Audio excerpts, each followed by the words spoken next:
3 Ukraine and Russia signal progress made in talks. Russia's Foreign Minister Sergei Lavrov says there is hope for reaching a compromise. Volodymyr Zelensky during the meeting with the Polish, Czech and Slovenian leaders. Volodymyr Zelensky during the meeting with the Polish, Czech and Slovenian leaders. Ukraine Presidency /AFP/Getty March 16, 2022 9:51 a.m. by John Reed in Lviv, Max Seddon in Riga, Roman Olearchyk in Kyiv, James Schotter in Warsaw and Felicia Schwartz in Brussels. Ukraine and Russia are making significant progress in settlement talks, with Russia's foreign minister saying there was hope for reaching a compromise 3 weeks into President Vladimir Putin's invasion. Sergei Lavrov, Russia's top diplomat, said on Wednesday that absolutely specific wordings were close to being agreed in negotiations with Ukraine, including security guarantees for Moscow and neutrality for Kyiv. His assessment is the most upbeat yet delivered by a senior Russian figure, and came after Volodymyr Zelensky said talks with Moscow aimed at ending the war were beginning to sound more realistic. Speaking during another night of heavy Russian shelling, the Ukrainian president gave no details of how Kyiv and Moscow's negotiating positions had narrowed and said ongoing talks with Russia were difficult. But Zelensky and his aides have increasingly played down Ukraine's prospects of joining NATO, signaling alternative security guarantees may be a more pragmatic option. All wars end in agreements. As I'm told, the positions in the negotiations sound more realistic, Zelensky said in a video address. However, time is still needed for the decisions to be in Ukraine's interests. Our heroes, our defenders give us this time defending Ukraine everywhere. Lavrov on Wednesday welcomed what he called a realistic assessment of what is happening by Zelensky and said Russia's negotiators were cautiously optimistic. I'm going off the assessments our negotiators give.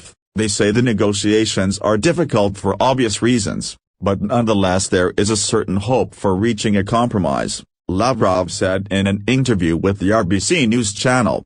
Some members of the Ukrainian delegation are giving the same assessment, he added. The remarks from both officials came as Putin's invasion, which has laid waste to frontline cities such as Kharkiv and Mariupol, sent more than 3 million refugees abroad, entered its 21st day with Russia's land offensive still largely stalled. Despite signs of positive movement and talks, Western leaders have remained cautious about Putin's intentions. The Russian president said Kyiv was not showing a serious commitment to finding mutually acceptable solutions according to a statement on Tuesday after he spoke to Charles Michel, the European Council president. Moscow has called for Kyiv to formally renounce its aspiration to join NATO, which is included in Ukraine's constitution, and to recognize the independence of 2 pro-Russian separatist statelets in the country's east and Russian sovereignty over Crimea, which it seized in 2014. Russia's military is still struggling to make significant advances, with the U.S. noting its ground forces had made limited to no progress in recent days. Armored units remain about 15 kilometers to 20 kilometers to the northwest of Kyiv and about 20 kilometers to 30 kilometers east of the capital. Russia has also faltered in its push to envelop Kharkiv, Ukraine's second biggest city in the east of the country. Ukraine's military said on Wednesday that it had delivered devastating blows to Russian positions, in some cases via counterattacks. The armed forces added that its aircraft continued to launch missile and bomb strikes on ground targets, including columns of equipment and clusters of occupying troops, highlighting Putin's inability to gain control of the country's skies. Ukraine's claims have not been independently verified. Zelensky's address was delivered shortly after he hosted the leaders of Poland, the Czech Republic and Slovenia, giving them a briefing on the military and humanitarian situation in his country. After the meeting, Sergei, Poland's prime minister, reiterated Warsaw's desire to see Ukraine join the EU, a move that has been resisted by most member states despite Zelensky's lobbying. Despite the symbolism of the wartime visit, officials in Brussels expressed reservations about the trip, insisting it was not an official mission on behalf of the EU. NATO will hold an emergency summit next week in Brussels of the alliance's 30 leaders, including U.S. President Joe Biden, in a sign of the West seeking to maintain diplomatic pressure on Moscow and step up support for Ukraine.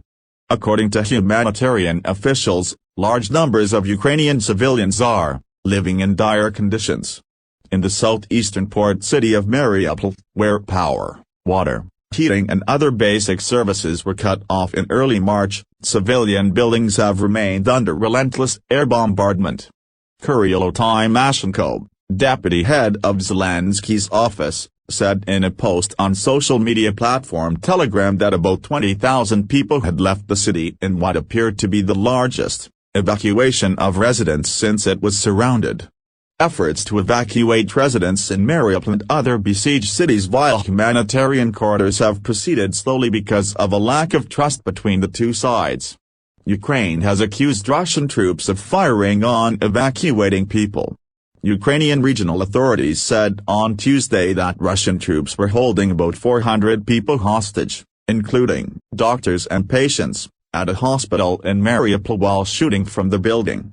More than 400 civilians are being held hostage, Olearchyk, deputy prime minister, said in video remarks.